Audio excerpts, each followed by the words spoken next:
Hello students, this is Abdul Bashir, Assistant Professor, Government First Grade College, Yagati. In this session, let us continue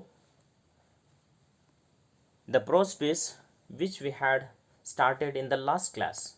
That is My Brother, which is written by Norah Burke. Before continuing the lesson, let us recapitulate the points which we have studied in the last class. We have studied Norah Burke, her early life, and her important works, and then we started with the characters which come across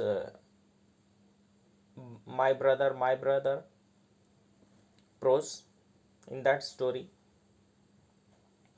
and then we studied the life of the tribal people and the poor people who lived in and around jungle or the forest.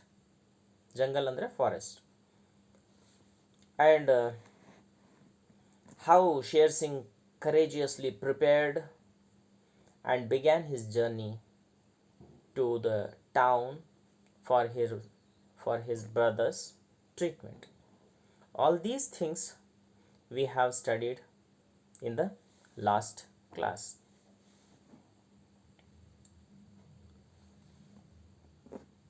In this class, let us continue from where we have stopped in the yesterday's class. In the last class, we have stopped at he was resting. He took a rest under a tree when he felt tired in the journey. While he was taking rest, a herd of elephants came and he was scared. And he felt that definitely those elephants will kill him. ಆ ಆನೆ ಗುಂಪು ಅಣ್ಣ ಮತ್ತು ತಮ್ಮನನ್ನ ಕೊಲ್ತವೇನೋ ಅಂಥೇಳಿ ತಿಳಿದಿದ್ದ Sher Singh. But fortunately what happened means that herd of elephant disappeared from that place. And he was relieved. He took a sigh of relief. And once again took some rest. Later he got up and uttered a prayer of thanks. He thanked God that God saved his life. ದೇವರೇ ನನ್ನನ್ನು ಕಾಪಾಡ್ದಲ್ಲಪ್ಪ ಅಂಥೇಳಿ ದೇವರನ್ನ ಪ್ರಾರ್ಥನೆಯನ್ನು ಮಾಡುತ್ತಾ ಮತ್ತೆ ಅವನ ಜರ್ನಿಯನ್ನು ಮುಂದುವರಿಸಿದ. Then he crossed the first river by tying his brother with sling prepared by his mother. ತನ್ನ ತಮ್ಮನನ್ನು ಮತ್ತೆ ಹಿಂದೆ ಕಟ್ಕೊಂಡು ಬೆನ್ನಿಗೆ ಕಟ್ಕೊಂಡು ತಾಯಿ ಮಾಡಿರ್ತಕ್ಕಂಥ ಸ್ಲಿಂಗ್ ಆ ಬಟ್ಟೆಯಿಂದ ತಮ್ಮನನ್ನು ಕಟ್ಕೊಂಡು ಬೆನ್ನಿಗೆ ಮತ್ತೆ ಅವನ ಆ ನದಿ ಬಂದಿರತಕ್ಕಂಥ ನದಿಯನ್ನು ದಾಟುತ್ತಾನೆ. He crossed that first river by tying his brother with the sling. And then he walked a long journey. He took a long journey. Towards midnight, Sher Singh heard the sound of the second river which was ahead of him. ಅಲ್ಲಿ ಮುಂದೆ ಮತ್ತೆ ಅವನಿಗೆ ಇನ್ನೊಂದು ನದಿಯ ಸಪ್ಪಳವನ್ನು ಕೇಳಿಸ್ತು. ಮತ್ತೆ ಮುಂದೆ ಆ ನೀರು ಹರಿತಕ್ಕಂಥ ಸಪ್ಪಳವನ್ನು ಕೇಳಿಸ್ತು. ಅವನಿಗೆ ಅರ್ಥ ಆಯಿತು ಮುಂದೆ ಮತ್ತೊಂದು ನದಿ ಬಂದಿದೆ, ಅದು ಹತ್ತಿರ ಇದೆ ಅಂಥೇಳಿ. ಆಗಲೇ ರಾತ್ರಿ ಆಗಿತ್ತು. Already it was night. He reached the second river which was ahead of him. And he went near the river which was flowing to its fullest. ತುಂಬ ಉಕ್ಕಿ ಹರಿತಾ ಇರತಕ್ಕಂತಹ ನದಿ, ತುಂಬಿ ಹರಿತಕ್ಕಂತಹ ನದಿ. The river was flowing to its fullest. And then Sher Singh once again tied his brother around his back and kept his head above the water, and then he began to cross the river. ಅವನು ಮತ್ತೆ ಅವನ ತಮ್ಮನನ್ನು ತನ್ನ ಹಿಂದೆ ಕಟ್ಕೊಂಡು ಅವನ ಮುಖವನ್ನು ಅವನು ಸ್ವಲ್ಪ ಎತ್ತರಕ್ಕೆ ಇಟ್ಕೊಂಡು ಕಟ್ಕೊಂಡು ತನ್ನ ಬೆನ್ನಿಗೆ ನದಿಯನ್ನು ದಾಟಲಿಕ್ಕೆ ಮುಂದಾದ. Can any of you tell me why he put his head above the water? ನಿಮಗೆ ತುಂಬ ಚೆನ್ನಾಗಿ ಗೊತ್ತಿದೆ ಅದ್ರ ಬಗ್ಗೆ. ನಾನು ತುಂಬ ಕಾಮನ್ ಆಗಿರ್ತಕ್ಕಂಥ ತುಂಬ ಸರಳವಾದಂತಹ ಒಂದು ಪ್ರಶ್ನೆಯನ್ನು ಕೇಳ್ತಾ ಇದ್ದೀನಿ, ಯಾಕೆ ಅವನ ಮುಖವನ್ನು ಹೊರಗಿಟ್ಟಿದ? ಹೌದು, ಸರಿ, ನಿಮ್ಮ ಉತ್ತರ ಸರಿ ಇದೆ. ಯಾಕಂತ ಹೇಳಿದರೆ ಮುಖ ಮತ್ತೆ ಅವನು ಹೋಗುವಾಗ ದಾಟುವಾಗ ಏನಾದರೂ ಮುಖ ಮತ್ತು ನೀರಿನಲ್ಲಿ ಅವನು ಮುಳುಗ್ತಾ ಇದ್ದರೆ ಅವನು ಸಾಯ್ತಕ್ಕಂಥ ಚಾನ್ಸ್ ಇದೆ. ಅದಕ್ಕೋಸ್ಕರ ಎತ್ತರದಲ್ಲಿಟ್ಕೊಂಡು ಅವನು ನದಿಯನ್ನು ದಾಟಲಿಕ್ಕೆ ಮುಂದಾಗ್ತಾನೆ. Then he crossed the river. He swam through the two flooded rivers. Sher Singh somehow managed to reach a shore safely. ಎರಡು ನದಿಯನ್ನು ದಾಟ್ತಾನೆ. ತುಂಬ ಧೈರ್ಯದಿಂದ ತನ್ನ ತಮ್ಮನನ್ನು ಕಟ್ಕೊಂಡು ಎರಡು ನದಿಯನ್ನು ದಾಟ್ತಾನೆ. He showed that if you have confidence, definitely you can do anything and everything. ನಿಮಗೆ ಧೈರ್ಯ ಇದ್ದರೆ ನೀವು ಏನು ಬೇಕಾದರೂ ಮಾಡ್ಬೋದು ಎನ್ನುವುದನ್ನು ಈ ನಮ್ಮ ಹೀರೋ ಶೇರ್ ಸಿಂಗ್ ಇಲ್ಲಿ ಅವನು ತೋರಿಸ್ತಾ ಇದ್ದಾನೆ. He is of just 12 years. ತುಂಬ ಚಿಕ್ಕ ವಯಸ್ಸಿನವನಾದಂತಹ ಹುಡುಗ, 12 ವರ್ಷದ ಹುಡುಗ ತನ್ನ ತಮ್ಮನ ಜೀವವನ್ನು ಕಾಪಾಡೋದಕ್ಕೋಸ್ಕರ ಅವನು ಇಷ್ಟೆಲ್ಲ ಪರಿಶ್ರಮವನ್ನು ಪಡ್ತಾ ಇದ್ದಾನೆ. Then he somehow managed to cross the rivers. ಎರಡು ನದಿಗಳನ್ನು ದಾಟಿದ್ದಾನೆ ಈಗ ಸೇಫ್ ಆಗಿ. Then he started walking, and when his knees gave way, he started crawling till he somehow reached the road. ಬಹಳಷ್ಟು ಕಷ್ಟಪಟ್ಟು ನಡೀತಾ ಇದ್ದಾನೆ, ಆದರೆ ಮಂಡಿ, ನೀಸ್ ಅಂದರೆ ಮಂಡಿ, ಅವನ ಮಂಡಿ ನಡೆಯೋಕ್ಕಾಗ್ತಾ ಇಲ್ಲ. ಪೂರ್ತಿ ಫಾರೆಸ್ಟ್ನಲ್ಲೆಲ್ಲ ನಡೆದು ಬಂದಿದ್ದಾನೆ, ಸುಸ್ತಾಗಿದ್ದಾನೆ, ಆಯಾಸ ಆಗಿದೆ, ನಡೆಯೋಕ್ಕಾಗ್ತಾ ಇಲ್ಲ, ಕಾಲು ನೋವಾಗ್ತಾ ಇದೆ. He is tired, he could not walk. He is crawling, then he started crawling. Crawling ಅಂದರೆ ನಳ್ತಾ ಹೋದ ಹಾಗೆ. Till he somehow reached the road. ಹಾಗೆ ಬರ್ತಾ ಬರ್ತಾ ಕಷ್ಟಪಟ್ಟು, ತುಂಬ ಕಷ್ಟಪಟ್ಟು ತನ್ನ ತಮ್ಮನನ್ನು ಹಿಂದೆ ಕರ್ಕೊಂಡಿದ್ದಾನೆ. ಏನೋ ಬರ್ತಾ ಲಾಸ್ಟಿಗೆ ಏನೋ ಒಂದು ರೋಡಿಗೆ ಬರ್ತಾನೆ.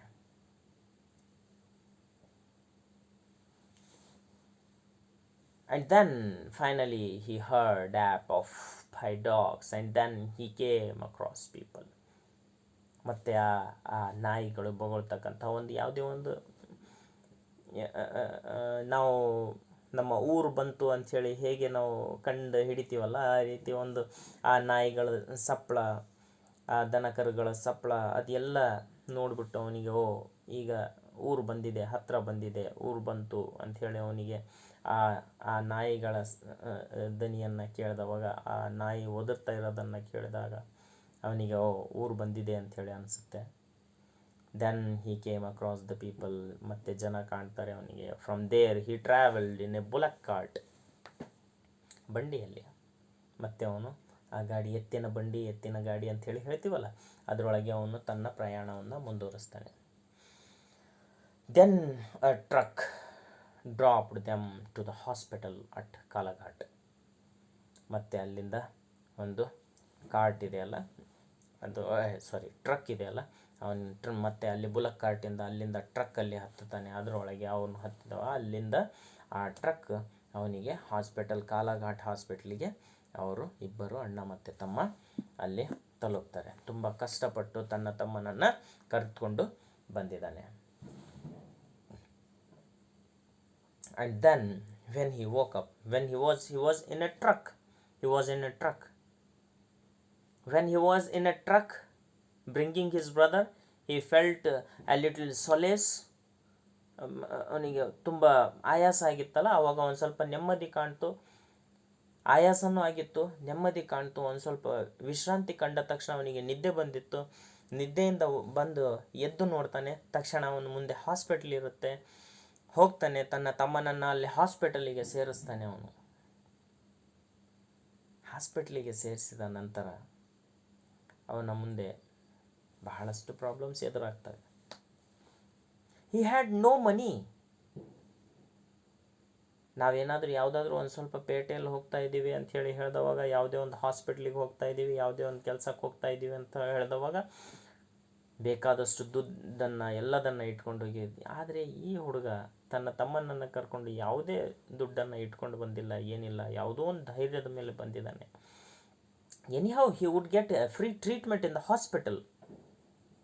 Anyhow he reached the hospital and he will get free treatment in the hospital. That would be a government hospital. Government hospital ಇದೆ, ಫ್ರೀ ಟ್ರೀಟ್ಮೆಂಟ್ ಅವನು ಪಡಿತಾ ಇರ್ಬೋದು. ಆದರೆ ಅವನಿರೋದಕ್ಕೋಸ್ಕರ ಅವನಿಗೆ ಹಣ ಬೇಕಾಗಿದೆ ಅಲ್ಲ. he need money to eat, to stay somewhere. ಎಲ್ಲಾದರೂ ಇರೋದಕ್ಕೋಸ್ಕರ ಆಯಿತು, ಎಲ್ಲಾದರೂ ಇರ್ತಾನೆ, ಅಲ್ಲೇ ಎಲ್ಲಾದರೂ ಮಲಗ್ಬೋದು. ಆದರೆ ಊಟಕ್ಕೋಸ್ಕರ ಏನಾದರೂ ಬೇಕಲ್ಲ, ದುಡ್ಡು ಬೇಕಲ್ಲ.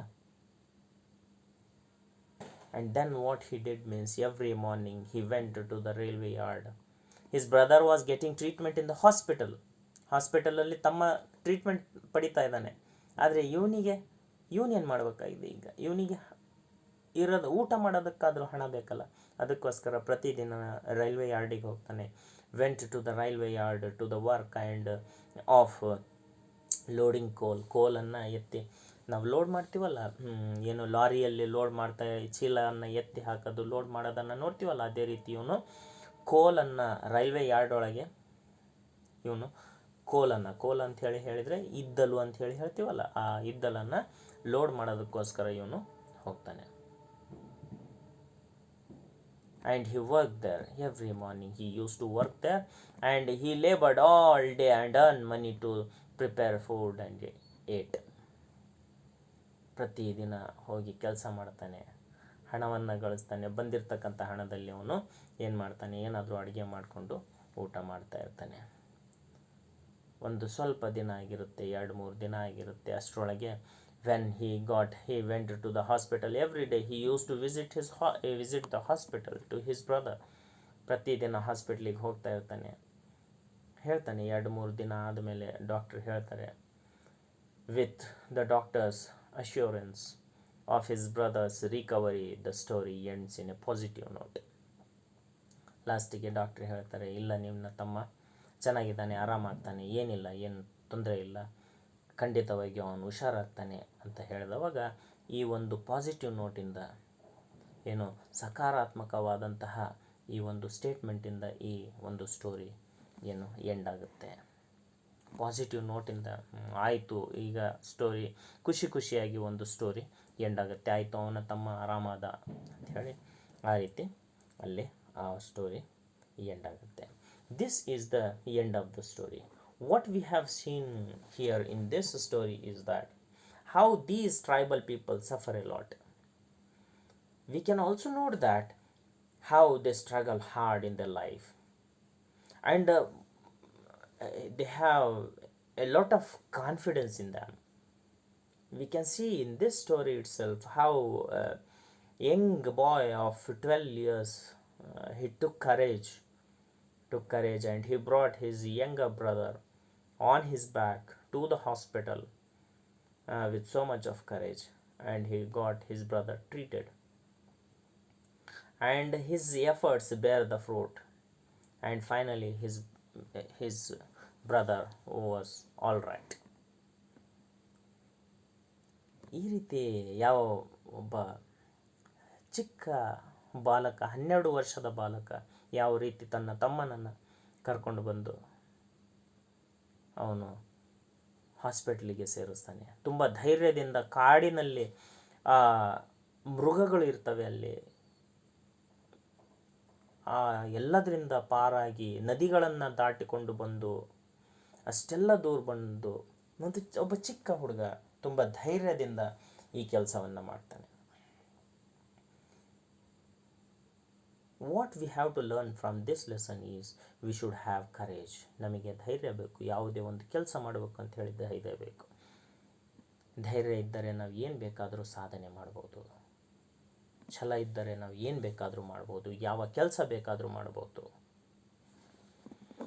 Finally, let us sum up the lesson story, what we have studied in the in our two classes, that we have studied the early life of Norah Burke and her works, and then the condition of the tribal people, and then how they struggled very hard.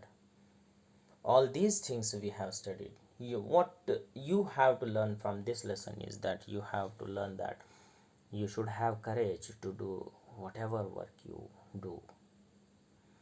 Hope you all got encouragement from this lesson, and hope you have enjoyed this lesson. And in the next session we will meet with a new chapter. Thank you. All the best. If you want to study further, you can go through this link. Definitely you will find a lot of material on this my brother prose piece. By this I want to tell you bye bye. Thank you. Hope you have enjoyed the lesson. Thank you.